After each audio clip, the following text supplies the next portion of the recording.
back to the Bugle, another episode about elk hunting. So this one will be about how to hunt the elk. So we have a special guest, Ollie. This is me and my girlfriend's new puppy. His name is Ollie. He's a golden retriever. He's gonna be an elk slayer one day. Hopefully, but he's a little tired right now. Take a little nap. But anyway, talking about elk and their tendencies and how to hunt them and what strategies to do with that, because there's a lot of different things that you can do.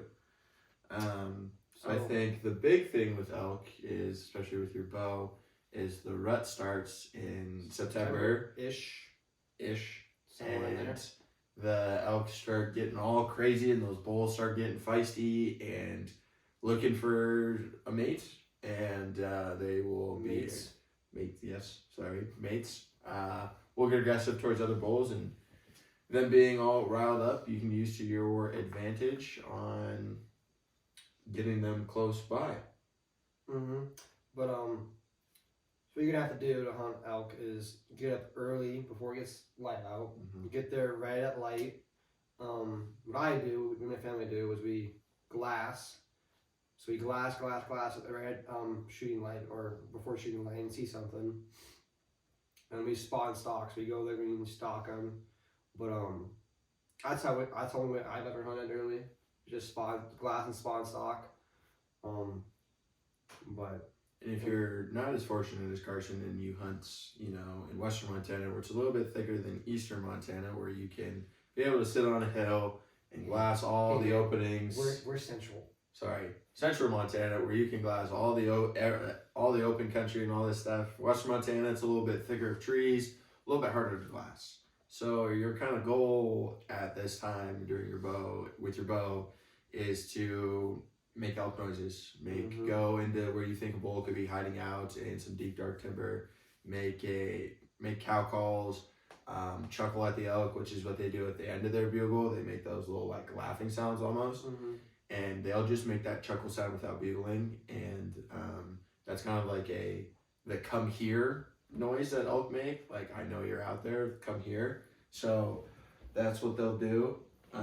And so you can chuckle at those elk, you can cow call them, and hopefully you'll, get a response back, and then that way you can start playing, and you want to close the distance on them and try to get as close as you can, and make elk noises. And usually if you have a hunting partner, say I was the shooter and Carson was calling, he'd kind of stay back doing cow calls, chuckles, bugles, probably 20-30 yards behind me as I kind of work down to where this elk is, and then that way he's focused, the bull's focused up on Carson making noises and not paying attention to what's in front of him. But like about that, like on hot days, it's probably your chances of going by a body of water and seeing elk is pretty likely, because when it's on a hike on 70-degree, 80-degree days, the elks like to go wallow, which means they like to go play in the mud, in the water, and just get them, cool them off, because the mud keeps them cool.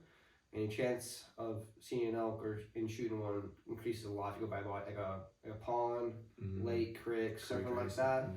Or like a cold day. What I also with the elk around our place, like on cold days, they like to move around because they sit around. They're gonna get cold, but weather-wise, you want colder the better is what you want. They elk, more activity. Once it's warmer, those elk will tend to be up in the mornings, and then in the afternoon they'll bed down, and then in the evening, so it'll be kind of hard to find them during their beds. There's also full moon phases. So the moon phase kind of depends. Animals tend to move around more when there's a full moon, just because there's more light out, and so they're able to move around and see. So you really, hopefully, it's around like the third to fourth week in September that the moon phase shifts, and there's a new moon, and that's when those cows really go into estrus, and that's when everything, like the peak of the rut, happens. And so that's probably the best time you go. Most people that I've talked to that have elk hunted twice as long or way longer than Carson and I have the most success around that third, fourth week in September. So that's always a good thing. And another thing that I've been noticed and been talking to people that have hunted longer than us, you have a better opportunity of killing an elk, I've heard, on a Wednesday and a Thursday. Reason being, if you're hunting on public land, the most of the time, people go hunt Friday, Saturday, Sunday, Monday. Or most of the time, that's what people are doing. So if people are hunting hard Friday, Saturday, Sunday, Monday, Tuesday's a time for the elk to chill out, calm down, hunting pressure goes away, and then Wednesday, Thursday, they have their times to where nobody's out in the woods, or very few people are out in the woods. The guard's down. Exactly, and they're a little bit more relaxed, and then everyone goes out Thursday night and is hunting Friday, Saturday, Sunday, Monday again. So that's another good recommendation, is to go try different days of the week to see what those elk are doing. Especially if you hunt publicly and you also have other hunters, so using other hunting pressure is another good way. I mean, if you want to hunt the rut, like, you know when the rut is actually happening, you work like Monday through Friday, take that week off, because you'll be upset if you didn't, because the rut where I hunt is ridiculous. It's bugling sun up to sundown, and you can bugle a bull in like nothing. Yeah. Like my girlfriend went this year during the rut, and we called a bull without even trying. I think there's a cow call, and he just ran like 40 yards with us. We could have shot him by doing a tag, but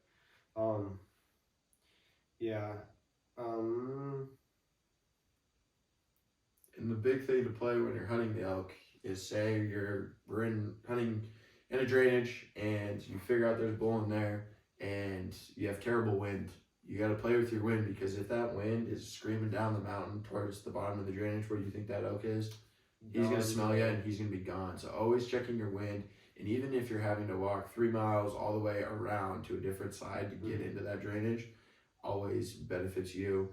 And one thing too that happens, that I've had happen, is if you cow call and you start bugling or whatever, that bull or that cow or whatever might not make a noise and still come in and see what happens to you. I had that happen, cow called, had some cows respond to me, and I went walking down into the drainage, and a bull came in silently, and I was within 40 yards of him and had no idea he was coming. He did not make a peep. Well, so.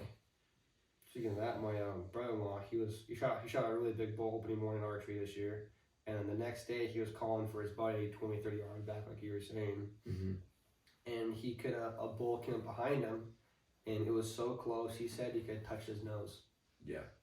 So I mean, you think a bull's right in front of you, and a bull could really be coming behind you, and you just gotta keep your head on a swivel. Yeah, because you could be calling at one bull, and then there's other bulls like, oh, this sounds like a party's going on over here, and work his way in behind you, and do all that sort of stuff, because they're just curious animals at that time of the year. Like, this bulls are very territorial. They'll fight, especially in the rut. They'll fight if there's no cow around them.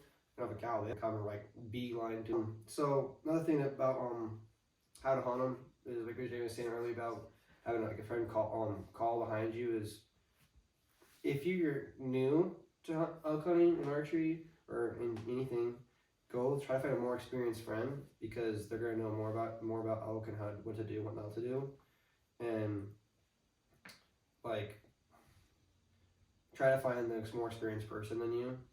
Because that'll make your life a lot easier. If you went out there, didn't know a thing, and you're just not, your first year, you're probably not gonna get anything unless you're really lucky. Yeah.